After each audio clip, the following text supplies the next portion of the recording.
Cette année, les comptes bancaires des Français seront 40 milliards d'euros plus pauvres à la fin de l'année, à cause de l'inflation.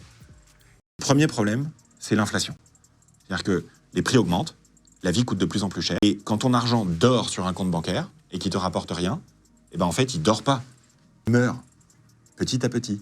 Puisque avec ton argent que tu as laissé sur un compte en banque, quand il y a de l'inflation, au bout de quelques temps, tu peux acheter moins de trucs. Tu es moins riche. Même si tu as la même somme d'argent, tu es moins riche. Cette année, les comptes bancaires des Français seront 40 milliards d'euros plus pauvres à la fin de l'année, à cause de l'inflation. Et la seule manière de lutter contre l'inflation, c'est d'investir ton argent. Faut pas qu'il dorme, justement, pour qu'il travaille. Et donc, Qui monte de l'équivalent de l'inflation. Exactement. Ouais. Deuxième problème, c'est que les banques vont gagner 40 milliards d'euros grâce à votre argent en 2024 et ne pas vous le donner.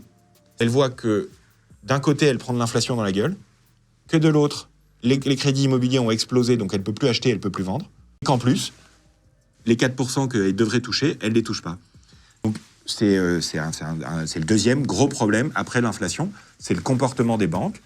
Donc, le premier problème, c'est l'inflation et l'argent qui ne travaille pas. L'argent, il faut l'investir. L'argent, c'est un flux, pas un stock. C'est le coussin de sécurité, c'est ton livret A, c'est ta tirelire, c'est les quelques milliers d'euros, en général, on parle de 3 mois de revenus, qui sont là au cas où. Là, il faut les mettre sur un livret, tu peux les mettre chez Trade Republic Dispo à 4%, à tout moment, ouais. dispo à tout moment, en cas de pépin. Et une fois que tu as fait ça, une fois que tu as 3 mois de côté, après, il faut que tu investisses pour le long terme.